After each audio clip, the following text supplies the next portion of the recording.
Friends, आज मैं आपके लिए हरियाणा जीके का एक नया टॉपिक लेकर के आया हूँ।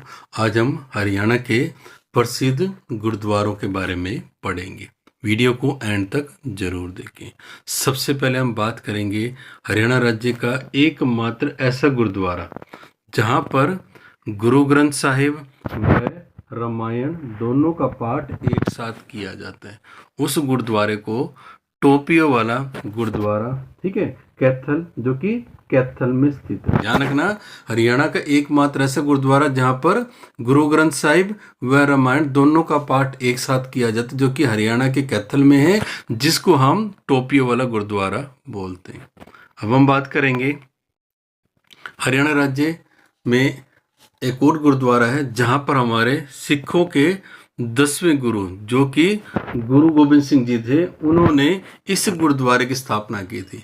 यह गुरुद्वारा हरियाणा के यमुनानगर में है और जिसका नाम है कपाल मोचन गुरुद्वारा। ध्यान से देखना कि सिखों के 10वें गुरु जिन्होंने खालसा पंथ की स्थापना की थी, उन्होंने हरियाणा में एक गुरुद्वारे की स्थापना की थी जिसका नाम है कपाल मोचन गुरुद्वारा, जो कि हरियाणा के यमुनानगर में स्थित है।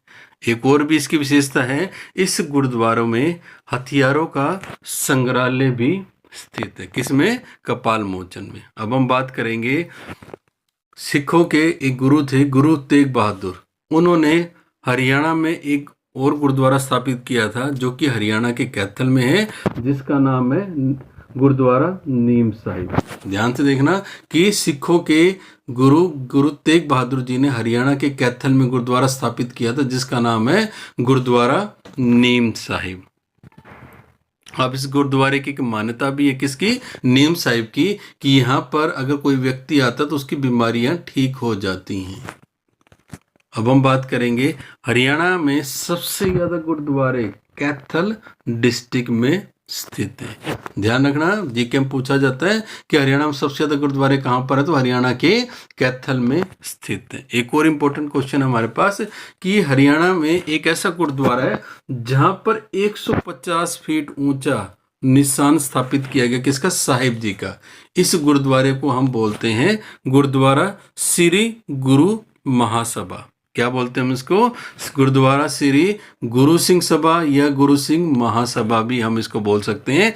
ये हरियाणा के हिसार में स्थित है। कौन सा? गुरुद्वारे का नाम है श्री गुरु सिंह महासभा, जो कि 150 फीट ऊंचे निशान साहिब से स्थापित है। अब हम बात करेंगे एक और गुरुद्वारे की। गुरुद्वारे का नाम है गुरुद्वारा नड्डा साहिब, जो कि हरियाणा के पंचकुला में। अब इस गुरुद्वारे की विशेषता क्या है कि जब गुरु गोबिंद सिंह, जो कि हमारे सिखों के 10वें गुरु थे, जब वो बगानी युद्ध, जो कि 1668 में हुआ था, जब वो इस युद्ध के दौरान पोंटा साहिब से अनंतपुर साहिब जा रहे थे, तो उन्होंने हरियाणा के पंचकुला में गुरुद्वारा नाडा साहिब की स्थापना की।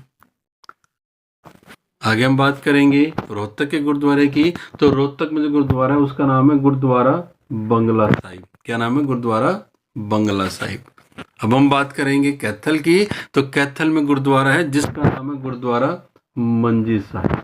ऐसे ही हरियाणा के करनाल में भी गुरुद्वारा है जिसका नाम है गुरुद्वारा मांझी साहिब। ध्यान रखना, कैथल में मंजी साहिब और करनाल में मांझी साहिब गुरुद्वारा है।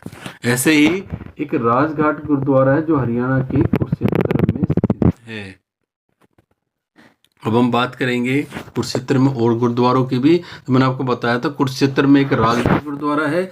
ऐसे ही कुरुक्षेत्र में हमारा गुरुद्वारा छठी पातशाही और एक और गुरुद्वारा है गुरुद्वारा नौवीं पातशाही। ये तीनों गुरुद्वारे के हमारे हरियाणा के कुरुक्षेत्र में स्थित है। कौन कौन से? गुरुद्वारा राजघाट, गुरुद्वारा छठी पातशाही और गुरुद्वारा नौवीं पातशाही। अब हम बात करेंगे एक और गुरुद्वारे के बारे में जिसका नाम है गुरुद्वारा श्री सिंह सभा। ध्यान रखना, मैंने पहले भी एक बोला था कि एक गुरुद्वारा और भी है जिसका नाम क्या था? गुरुद्वारा, ठीक है, इससे पहले मैंने बात की थी गुरुद्वारा सिंह साहिब के बारे में। ठीक है, अब मैं बात कर रहा हूँ गुरुद्वारा किसके बारे में? गुरुद्वारा सिंह सभा, जो कि हरियाणा के सोहना, जो कि गुरुग्राम डिस्ट्रिक्ट में आता है, यहाँ पर स्थित है। क्या नाम गुरुद्वारे का नाम? गुरुद्वारा श्री सिंह सभा।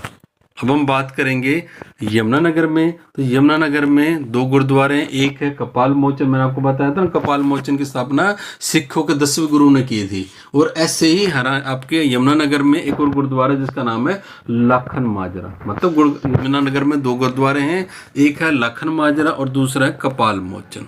अब हम बात करेंगे गुरुद्वारा गुरु दशमेश जो कि हरियाणा के नारनौल में स्थित है। गुरुद्वारा कौन सा बच्चों?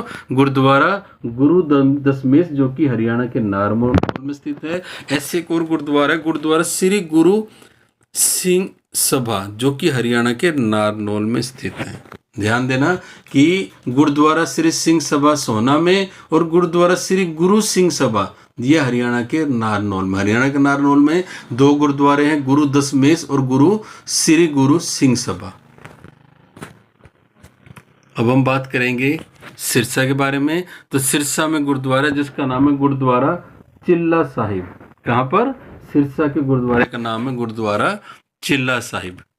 अब हम अंबाला के गुरुद्वारे की बात करेंगे। तो अंबाला में 3 गुरुद्वारे हैं। पहला है बादशाही बाग गुरुद्वारा, दूसरा है शीशगंज गुरुद्वारा और थर्ड है हमारा गुरुद्वारा लखनौर साहिब। ये तीनों के तीनों क्या हमारी अंबाला डिस्ट्रिक्ट में स्थित हैं। सभी ध्यान रखना कि हरियाणा के अलग अलग जिलों में अलग अलग गुरुद्वारे हैं, मैंने आपको उनके नाम बताए हैं। तो अंबाला में 3 गुरुद्वारे हैं, बादशाही बाग गुरुद्वारा, शीशगंज गुरुद्वारा और गुरुद्वारा लखनौर साहिब जो कि हरियाणा के अंबाला में स्थित है। अब हम बात करेंगे कि हरियाणा में जब सिखों के 10वें गुरु आए थे, उन्होंने अपनी माता से संबंधित एक गुरुद्वारे का निर्माण अंबाला में करवाया था जिसको बोला जाता है गुरुद्वारा लखनौर साहिब। ध्यान रखना, सिखों के 10वें गुरुद्वारा हरियाणा में अपनी माता के जन्म से संबंधित एक गुरुद्वारे का निर्माण करवाया गया जिस गुरुद्वारे का नाम है गुरुद्वारा लखनौर साहिब जो कि अंबाला डिस्ट्रिक्ट में स्थित है। एक और हमने पॉइंट बताया हुआ इसमें कि जब गुरु तेग बहादुर शहादत देने के लिए दिल्ली जा रहे थे तो वो 13 दिन के लिए हरियाणा के रोहतक में गुरुद्वारा लखन माजरा में रुके थे। इंपॉर्टेंट क्वेश्चन, ध्यान रखना कि जब गुरु तेग बहादुर शहादत देने के लिए जा रहे थे वो हरियाणा के किस स्थान पर 13 दिन के लिए रुके थे? तो हरियाणा के लखन माजरा में जो कि रोहतक में स्थित है, यहाँ पर वो 13 दिन तक रुके थे। तो बच्चों ये सभी के सभी के हमारे हरियाणा जीके के मेन पॉइंट थे जो कि हमारे हरियाणा के गुरुद्वारा से संबंधित थे। आपको मेरा वीडियो कैसा लगा? ठीक है, आप मुझे लाइक शेयर और कमेंट के माध्यम से बता सकते हैं। Thank you.